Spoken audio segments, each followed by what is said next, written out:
Olá, irmãos, tudo bem com vocês? Então, hoje o vídeo é um pouquinho diferente que eu quero fazer aqui, tá bom?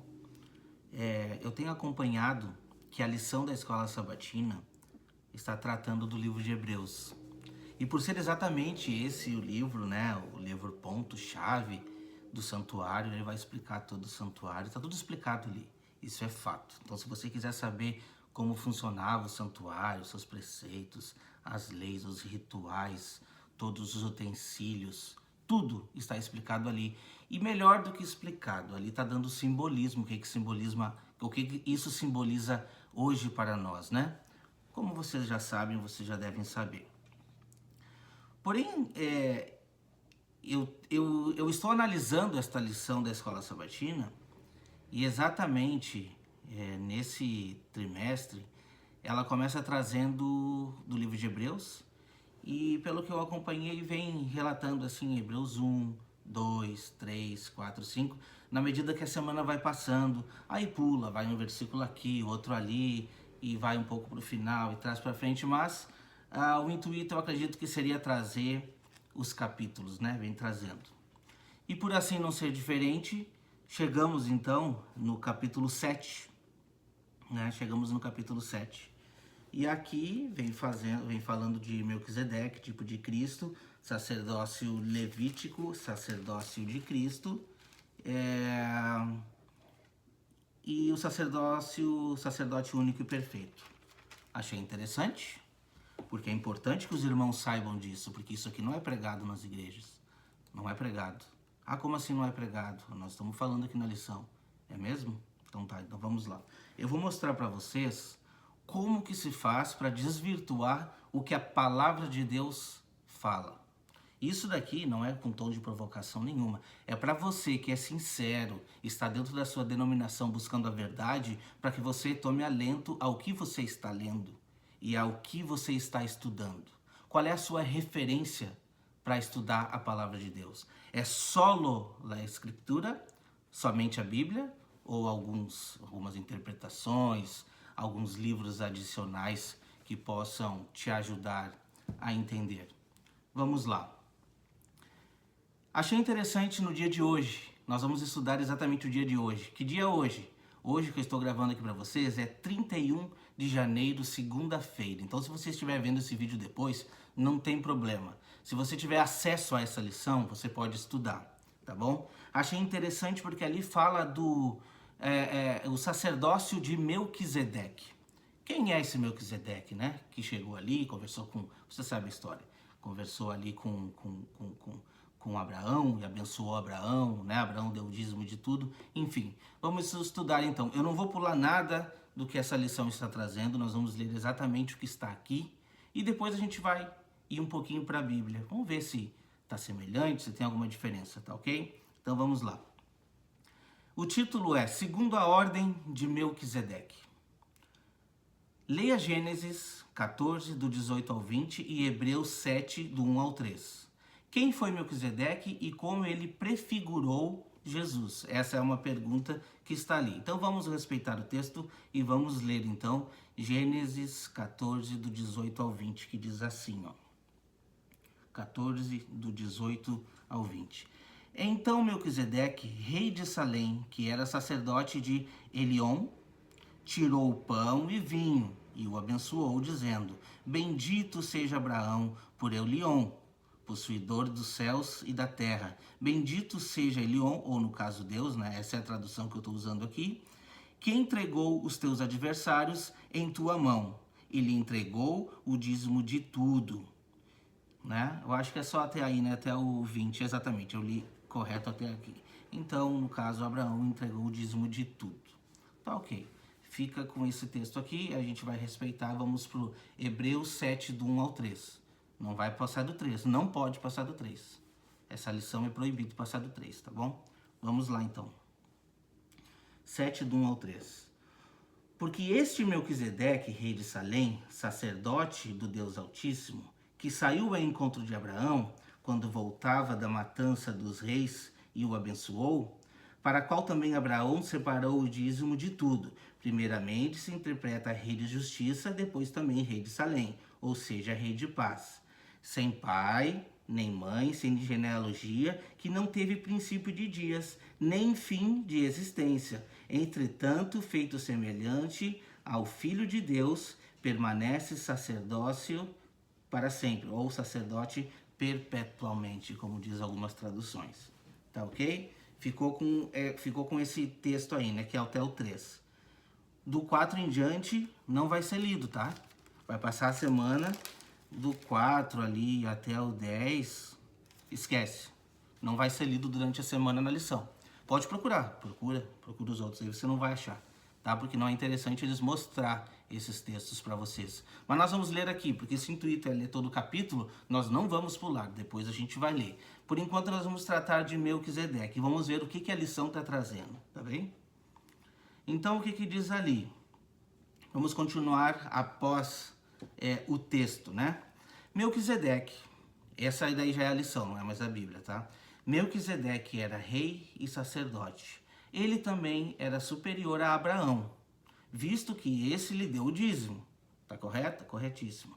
Da mesma forma, Jesus é rei e sacerdote. Hebreus 1:3, como a gente leu. Diferente de Melquisedeque, porém, Jesus não tinha pecado. Aonde que diz que Melquisedeque tinha pecado? Na Bíblia não diz. Não vi, você pode procurar, não tem. Mas é o texto que diz aqui, né? Aí depois é colocado ali Hebreus 7, do 26 a 28. Vou ler só pra gente continuar respeitando, tá? Que não tem necessidade, como o sumo sacerdote, de oferecer todos os dias sacrifícios, primeiro por seus próprios pecados, depois pelo do povo, porque fez isto uma vez por todas, quando a si mesmo se ofereceu. Porque a lei constitui sumo sacerdote ao homem sujeito à fraqueza, mas a palavra do juramento, que foi posterior à lei, constitui o Filho perfeito para sempre. O texto é perfeito, tá bom? Mas esse texto aqui, não sei se fala de Melquisedeque, mas eu acho que não fala de Melquisedeque nem que ele tinha pecado. Mas isso é o que a lição diz. Tranquilo, vamos continuar lendo. Hebreus 7,15. O que diz lá? Hebreus 7,15, que é o começo do próximo parágrafo aqui da lição. Hebreus 7,15. Diz assim: isto é, ainda muito mais evidente, quanto à semelhança de Melquisedeque, se levanta outro sacerdote. Beleza. Desculpa, tô rindo engraçado, mas é que não pode ler o 14, não pode ler o 16 e o 17, tá? Não pode ler o 14, 14 não pode ler de jeito nenhum. E nem o 18, 18 não pode ler. Não pode ler, não vai ser lido. Desculpa, mas isso não tá, acho que não tá na Bíblia. Não vai ser lido no resto da lição.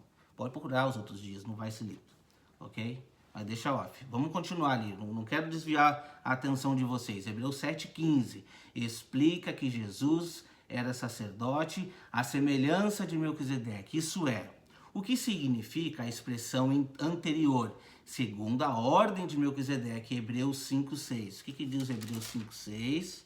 Vamos voltar lá. 5,6. Como em outro lugar também diz, tu és sacerdote para sempre, segundo a ordem de Melquisedeque. Ok, a mesma palavra usada, que também foi usada lá no Salmo 110, como você sabe, né? Ok. Jesus foi sucessor de Melquisedeque, mas seu sacerdócio era semelhante ao dele. É o que o texto diz aqui, vou continuar lendo. Por exemplo, Paulo diz que Melquisedeque não tinha pai, não tinha mãe, genealogia, nascimento nem morte. Alguns sugeriram que Melquisedeque foi a encarnação de Jesus na época de Abraão. Porém, isso não se encaixa no argumento de Hebreus e Melquisedeque se assemelha a Jesus, o que implica que não era igual a ele. Hebreus 7,3. Não entendi muito bem o que diz aqui, mas é o que ela diz, é o que a Bíblia diz que Paulo diz, né? Quer dizer, o livro de Hebreus a gente não sabe quem é o autor, mas aqui diz que foi Paulo. Tudo bem, alguns acreditam que seja. Pode até ter sido, mas aqui já afirma, está afirmando, foi Paulo, tá ótimo então. Então Paulo disse isso daqui, né, em Hebreus 7,3.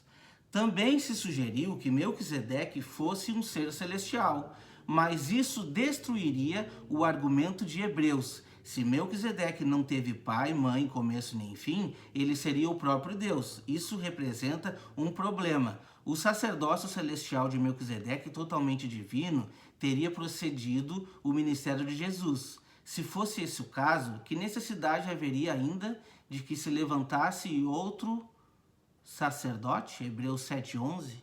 Hebreus 7:11.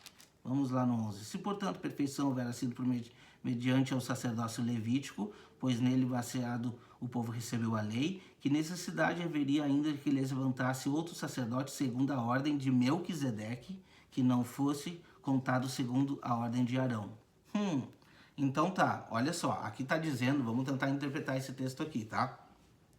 Porque aqui tá dizendo o seguinte, que no caso, se fosse o caso de ser um sacerdócio celestial, que necessidade haveria que Jesus tivesse vindo, pelo que ele está falando aqui? Que necessidade haveria ainda que se levantasse um outro sacerdócio, no caso, até o sacerdócio levítico? Bom, a interpretação é muito lógica, Quando a gente vai lá para Abraão, quando teve essa intercorrência aqui que está falando de Melquisedeque, não existia sacrifício para pecado, não tinha lei. Então é lógico. O sacerdócio levítico, ele veio só... Vamos ler esse texto, então? Gálatas 3, do 17 a 19. Eu não vou falar da minha boca, eu vou falar somente o que a palavra diz. Vamos lá, então. Eu vou ler aqui para vocês entenderem o porquê que esse texto aqui não se encaixa. Isso daqui é uma observação totalmente falha, porque não existia ainda todo o plano de santuário, todo o plano ali de salvação com relação ao tabernáculo. Quer ver uma coisa? Eu vou ler para vocês então. Que está lá em Gálatas 3, do 17 ao 19. E diz assim, ó. Gálatas 3, do 17 ao 19. Eu vou ler a partir do 16, tá? Agora bem, as promessas foram ditas a Abraão e a sua semente. Não diz as suas sementes como referindo-se a muitas, senão como de uma,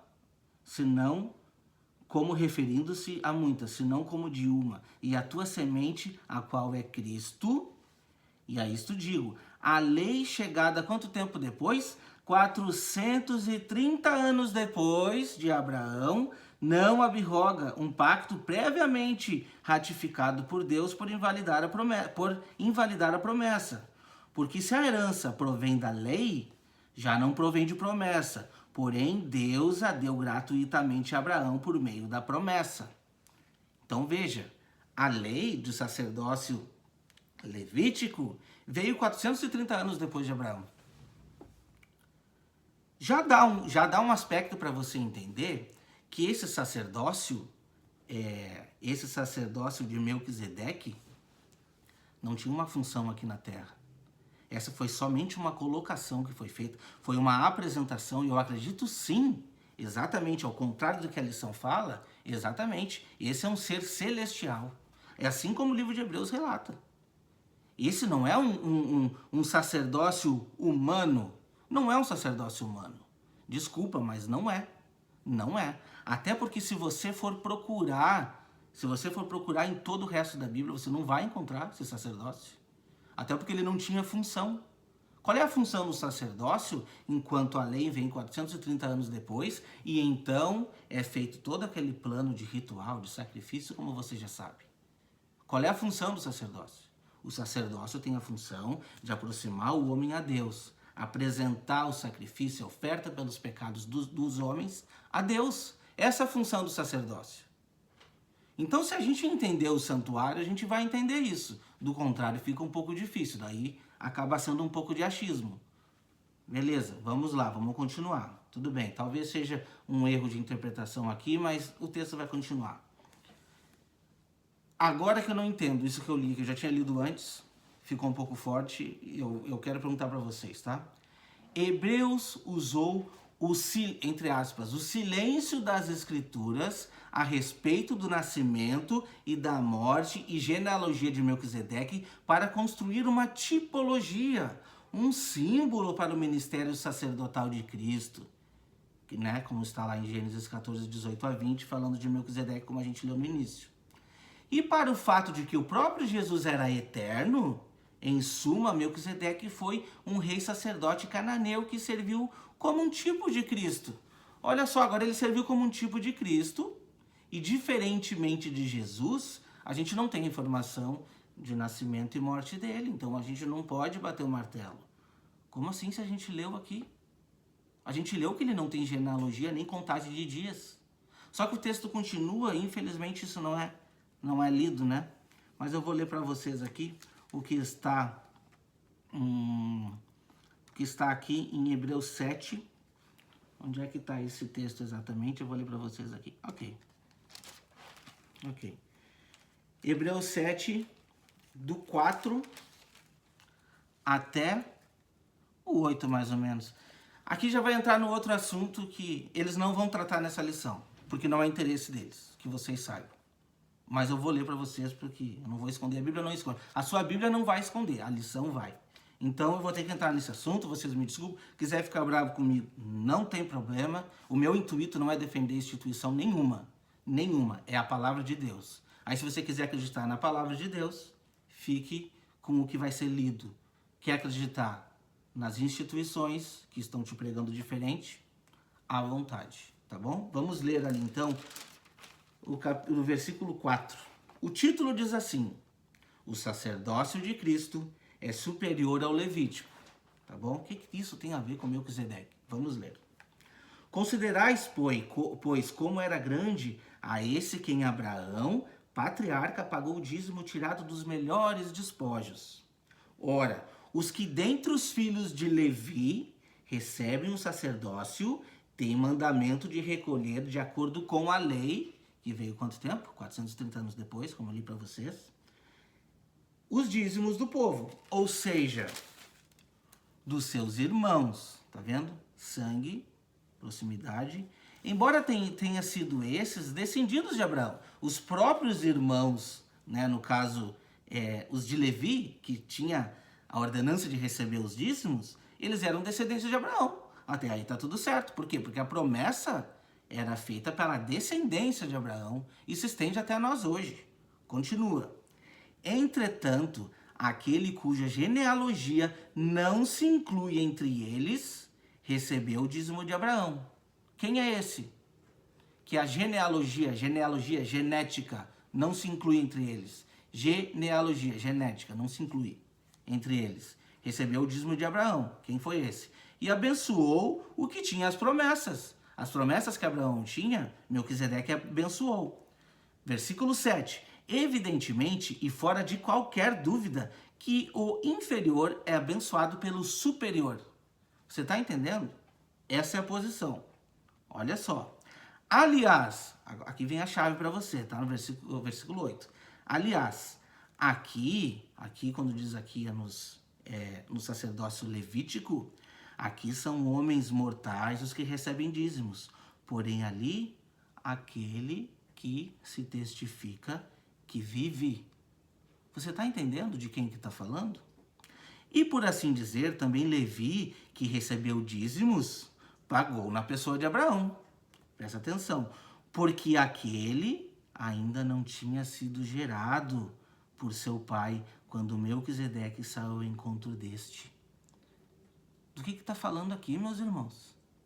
Você quer um texto um pouco mais claro do que isso para apresentar? Não tem texto mais claro. Não tem. Estamos falando sim de um sacerdócio celestial. Estamos falando sim de um acontecimento único antes da lei e ordenança de dízimo. Estamos falando disso. Não tinha necessidade de sacerdócio naquela época ainda, porque a lei veio 430 anos depois. Entende? O que eu não consigo entender, sinceramente, é que eu, com pouco estudo, enxergo. E pessoas estudadas, com faculdade, que escrevem livros e lições, não conseguem enxergar. Ou será que não querem enxergar? Desculpa, mas eu tenho que falar assim. Entendeu? Quando a pessoa coloca uma citação dessa daqui, entende? Então é complicado. Eu vou continuar lendo o que está aqui, para depois a gente discorrer aqui no restante dos textos. Bom, entre aspas, foi Cristo que falou através de Melquisedeque, o sacerdote do Deus Altíssimo. Melquisedeque não era Cristo, mas era a voz do Deus do mundo, representante do Pai. E através de todas as gerações do passado, Cristo falou. Cristo dirigiu o seu povo e tem sido a luz do mundo. Entre aspas, né, entre com parênteses ali, Ellen G. White. Bom, ela falou, tá falado. Ponto final. Ninguém mais vai discutir isso. Só que a Bíblia mostrou diferente. E aí como é que fica? Em quem eu vou acreditar? Entendeu? É simples. Aqui está falando de um sumo sacerdote que não tem contagem de dias. Se ele não tem contagem de dias, ele não é um ser desse planeta. Você está entendendo o que eu estou querendo falar? O que a palavra de Deus está querendo falar? É isso, é simples. Não tem meia volta para descrever o que a palavra diz. Se a palavra está dizendo, por que eu vou pegar um texto que vou dizer assim, ninguém apresentou se nasceu ou se morreu? Como que não? Hebreus disse ali, eu li para vocês. Como que não? Apresentou, não tem genealogia, não se inclui entre eles, não tem dia de nascimento, não tem dia de morte. Entendeu a diferença? Essa é a diferença. Não tem contagem de dias. Eu vou ler de novo porque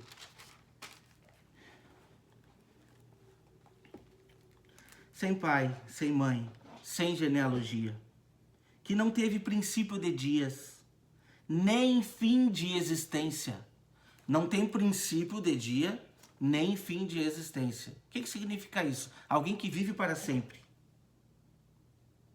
Entretanto, feito semelhante ao Filho de Deus. E o que acontece? Permanece perpetuamente como sacerdote. Você está entendendo? Aqui não está dizendo que era ou que não era Jesus. Aí é um outro ponto que você pode questionar. Por mais que eu, Wagner, acredito que era. Para mim é. Aqui está falando do Filho de Deus. Vou trazer um ponto para vocês entenderem. Quando começa a trazer o texto lá em Gênesis, aquele texto que eu li para vocês, Gênesis 3 lá, ele fala que esse sumo sacerdote, ele chegou com pão, ele trouxe para Abraão. Vamos ler ali então. Vamos ler ali então.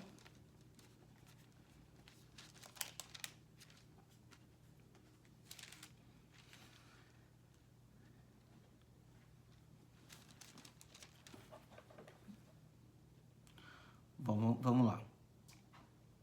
Então Melquisedeque, rei de Salém, que era sacerdote de Deus, tirou pão e vinho e abençoou, dizendo: bendito seja Abraão.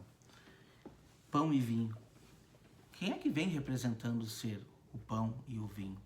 Não é Cristo Jesus? A gente tem que entender um lado espiritual também disso. Entende? Tudo tem um simbolismo e um significado. Bom, essa é a minha posição a respeito de Melquisedeque. Não é muito importante, talvez você diga, isso não tem importância para mim. Mas está sendo debatido ali alguns achismos que foram colocados extra Bíblia para discutir o contrário, ok? Não tem problema nenhum. Eu achei até um artigo muito interessante aqui no Google que fala a respeito disso, mas eu não vou nem ler, não vou trazer. Só a Bíblia para mim já basta, só a palavra de Deus já basta. Agora, um ponto que eu quero levantar para vocês, porque eu não vou me alongar muito, esse vídeo já está com 24 minutos, é o seguinte. Eu li aqui alguns textos para vocês que não foram lidos e não vão ser lidos, tá? Do 4 ao 10 eu li. Agora, eu vou ler do 11 até o 19. Pega a sua lição da Escola Sabatina. Vocês estão estudando o capítulo 7, não esquece disso, tá bom? Vai ser estudado ali nos próximos dias, Cristo, sacerdócio único e perfeito. Maravilhoso, maravilhoso, porque isso é verdade, tá bom? Agora pega a sua lição, o resto dos dias, tem terça, quarta, quinta e sexta. E procura aí falando do dízimo, procura para nós aí. Procura do versículo 11 até o 19, procura, me mostra, me marca, diz a mim, tá aqui, me mostra, Mostres falando, não vai estar falando, não vai estar falando, porque não é interesse em falar. Mas eu vou falar para vocês e é agora, tá bom? Nós vamos ver ali, abra a sua Bíblia no capítulo 7, a gente já leu do 4 ao 10, que é muito importante que você entenda o que eu li. Se for preciso, a gente lê de novo para dar sequência. Mas eu vou fazer um resuminho aqui, porque aí vai ficar mais fácil a introdução para você entender. Porque muita gente diz, nossa, é difícil de entender essas letras. Vamos resumir. A gente conhece muito bem sobre o santuário, né? Entendemos muito bem sobre o santuário. Então vamos fazer um resumo sobre essa ordenança em respeito ao dízimo. Essa foi uma ordenança dada ao tempo do santuário, exatamente aquele tempo do povo de Israel, quando Deus determinou fazer o santuário. Deus determinou então que fossem eleitos sacerdotes. Esses sacerdotes, eles seriam da tribo de Levi, e essa tribo de Levi não poderia trabalhar. Essa tribo não poderia trabalhar externamente, eles trabalhariam dentro do santuário. Então, eles eram os encarregados em fazer todos aqueles rituais. Todos. Dali sairiam os sacerdotes e dali sairia toda a ordenança. Ok, perfeito. As outras 11 tribos, eles deveriam trabalhar, eles tinham que trabalhar normalmente com seus trabalhos, seus sustentos, e trazer até o santuário o dízimo, a 10ª parte. 10ª parte de quê? Da plantação, dos seus rebanhos, de tudo que eles produziam. Dízimo era dinheiro? Não, não era dinheiro. Não vou discutir isso aqui agora com vocês, tá bom? Isso é um assunto para outro tema, tá bom? O que eu quero trazer é com relação ao dízimo, a quem tinha ordenança de recolher. Agora nós vamos ver o que o texto vai dizer, tá bom? Ficou com isso na mente? Se não tiver, volte lá em Gênesis e leia. Leia Gênesis, Êxodo, Levíticos, que vai trazer para vocês, especificamente eu acho que Levíticos mesmo, vai trazer para vocês exatamente sobre isso. Que quem tinha ordenança era somente os levitas, os outros não faziam parte. Quem mais fazia parte? Órfãos e viúvas. Por quê? Porque era tanto alimento que sobrava. Sobrava, então, todas as sobras iam sendo destinadas para órfãos e viúvas de todo o povo de Israel. O que o texto diz, então? Nós vamos ler agora, a partir do versículo 11, porque a gente já leu ali até o versículo 10, você pode ler na sua casa. Se, portanto, a perfeição houvera sido mediante o sacerdócio levítico, pois nele, baseado, o povo recebeu a lei, que necessidade haveria ainda de que se levantasse outro sacerdócio, segundo a ordem de Melquisedeque, a que não fosse contado segundo a ordem de Arão? Pois quando se muda o sacerdócio, necessariamente há o quê? Mudança de lei. Aí, Wagner, eles falaram sobre esse texto lá. Eu também li, é verdade. Mas isso daqui só foi relatado exatamente esse texto. Pegaram o versículo 12, pum, colaram lá e acabou. Até porque também esse texto é falado em outros pontos também. Mas vamos lá, versículo 13. Porque aquele de quem são ditas estas coisas pertence a outra tribo. Quem que está falando? Que coisa que está falando? O sacerdócio que mudou. Qual é o sacerdócio que é vigente hoje? É o sacerdócio de Cristo. Então, repetimos, porque aquele de quem são ditas essas coisas pertence a outra tribo, da qual ninguém prestou serviço de altar. Pois é evidente que o nosso Senhor procedeu de Judá, tribo a qual Moisés nunca atribuiu sacerdotes.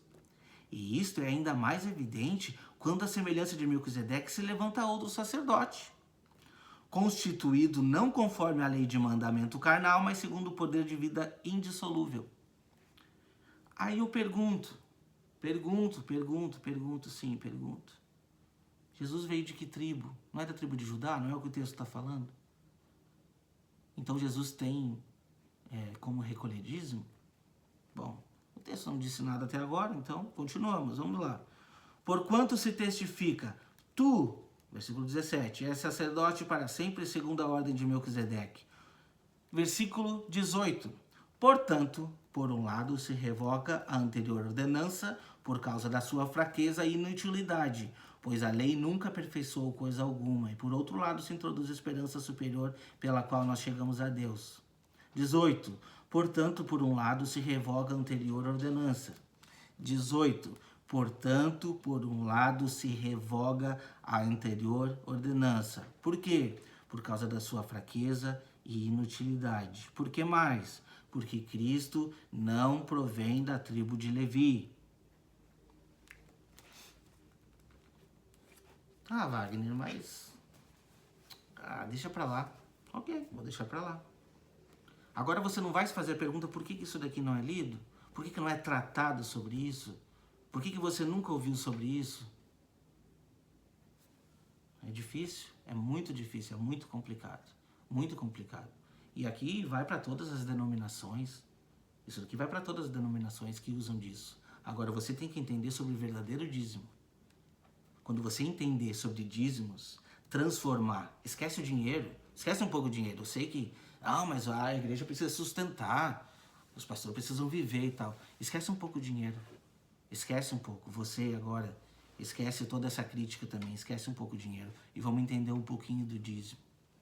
10%, colheita, primícia. Se você entender um pouquinho da história do povo de Israel, um pouquinho de festas, um pouquinho de colheita, um pouquinho de oferta, você vai ver que maravilha que é. Que maravilha. O dízimo que Cristo espera. Como Paulo fala, ele está esperando que a gente se levante como primícias da terra. E aí, cabe o meu papel e o seu papel de sermos sacerdócios com Cristo. Mas isso é futuramente. Não. Se estamos reinando com Cristo hoje, devemos ser sacerdotes com Ele. Então me dá direito a dízimo? Não, não dá direito a dízimo. Ordenança da antiga aliança. Se leram que todas as ordenanças de matar animal caiu fora. O que mais? O que mais que pode botar lá? Né? Levar o cordeiro, certo? Sacrifício de tardes e manhãs que eram feitas lá todo no santuário. As festas, tudo caiu fora. O dízimo continua. Por quê? Porque eu quero? Não porque eu tenho que sustentar o meu evangelho, a minha igreja? Não. Mas eu sou o líder, o que eu faço agora? Tenha fé, tenha fé. Os irmãos estão aí. É possível que dê 15%, 20%. Quanto for, não tem problema. Eu acho que todo mundo é consciente para fazer a obra de Deus avançar. Todo mundo tem consciência. E oferta se faz de coração, quanto tem que ser, mas não por imposição. Esqueça essa palavra de dízimo. Isso é uma palavra que já foi usada, foi um tempo determinado. Assim como o resto da lei também caiu fora. Por quê? Versículo 18. Porquanto, por um lado, se revoga a anterior ordenança por causa da sua fraqueza e inutilidade. Não existe sacerdócio terreno trabalhando hoje, porque não existe mais cordeiro para se matar. O meu sacerdócio e o meu cordeiro está lá no céu. Está lá no céu. Se eu quiser dar 10% para ele, eu dou. Eu posso dar, não tem problema nenhum, mas não como ordenança. Eu posso ir para uma pessoa que estiver necessitada e dar, ajudar, contribuir. Entendeu? Agora, como ordenança exigido dentro de um templo, é errado. É errado. Agora, o que eu acho, já falei e vou repetir. Por que uma lição dessa, que está tratando sobre esse tema, desse capítulo inteiro, esconde isso de vocês? Por que isso? Por quê? Alguém pode me explicar? Garanto que vai vir um monte de comentário aqui. Pode vir, não tem problema nenhum. Não tem problema nenhum. Entendeu? Não tem problema. Mas assim, você está dentro de uma instituição, defendendo a instituição ou o evangelho. Não me importa se eu estou ou se eu não estou dentro de uma instituição. Eu vou defender o evangelho. Não vou esconder. E não vou aceitar que escondam mais. Entendeu? Nós temos um livro de Hebreus inteiro pela frente. Eu quero ver o que mais que vai vir para esconder. O que mais que vão esconder de vocês? O que mais que vão esconder da gente? O que mais que vão extrair da palavra de Deus para que você não saiba? Eu sei que foi um vídeo forte, uma palavra forte aqui. Me desculpa, mas eu senti vontade de falar, entendeu? Eu acho que Deus quer pessoas assim, que estejam comprometidas com a palavra de Deus, não com uma doutrina, não com uma instituição que está simplesmente negligenciando a palavra de Deus, tá bom? Então, por hoje é isso. Vamos continuar vendo o que vai vir pela frente. Eu tenho outros vídeos que eu vou botar aqui também, mas Esse vídeo foi necessário. Foi necessário para que você, os outros que não que vão debochar, que vão me criticar, não tem problema. Mas eu tô falando com você que não sabia disso. Sabe por que você não sabia? Porque isso não é interessante que você saiba. Eu tenho outro vídeo no canal aqui que diz, eles não querem que você saiba sobre o dízimo. Ali fala para que servia, qual é o seu intuito. Fala sobre esse capítulo inteiro aqui também. Entende? Então assim, que você possa abrir os olhos. E quando você entender a espiritualidade daquilo que foi literal, aí você vai ver uma maravilha completa, completa. Se você quiser doar tudo que você tem, faça de bom grado, não tem problema nenhum. Continue contribuindo com o Evangelho de Deus. Que não seja 10%, que não seja 20%, que seja o que o seu coração mandar, não por ordenança mais. Ok? Que Deus te abençoe e até o próximo vídeo.